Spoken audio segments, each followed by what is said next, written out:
कि जैनिज्म की हिस्ट्री में जो पहले तीर्थंकर हैं उन्हें ऋषभ देव जी कहा जाता है। उन्होंने अपने जीवन में वैराग्य का ज्ञान दिया था।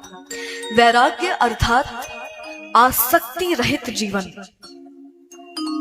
आसक्ति हर मनुष्य की किसी ना किसी वस्तु से या व्यक्ति से होती है, और जब हम अपनी आसक्तियों को ही सत्य समझ लें और किसी से दूर रहने को भी स्वीकार ना कर पाए, तब जाकर हम उसके साथ बंधन में आ जाते हैं।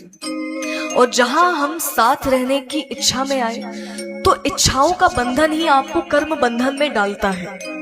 वास्तविकता में कर्म बंधन आपके फिजिकल कार्य से नहीं होता। फिजिकल कार्य अर्थात जो शरीर के माध्यम से किया जाता है। शरीर के माध्यम से किए गए कार्य आपको नहीं बांधते। मनस्थिति में कोई विशेष चिंतन के साथ प्रयोजन से किया गया कार्य आपको कर्म बंधन में डालता है।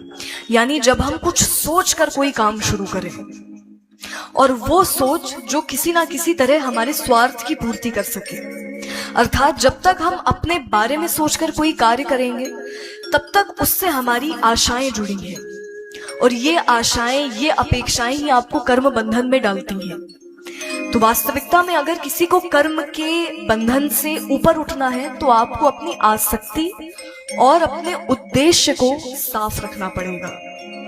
और उसका सबसे अच्छा मार्ग भगवत गीता में भगवान ने खुद बताया है 5वें अध्याय में, कर्म संन्यास योग, जिसमें भगवान कहते हैं कि तुम जो भी कर रहे हो वो मेरी खुशी के लिए करो। क्योंकि बिना कर्म किए कोई रह नहीं सकता, एक क्षण के लिए भी। हर मनुष्य जब तक जीवित है वो कुछ ना कुछ कार्य करता रहेगा। अगर नेत्र हैं तो वो अपना कार्य करेंगी, वो देखेंगी। अगर हमारे पास हाथ है तो वो अपना कार्य करेंगे। तो बिना कर्म किए कोई एक क्षण भी नहीं रह सकता। इसलिए हमें प्रयास करना है कि हम जो भी करें वो भगवान की खुशी के लिए करें। यही वो कर्म है जो आपको कर्म बंधन से परे ले जा सकते हैं।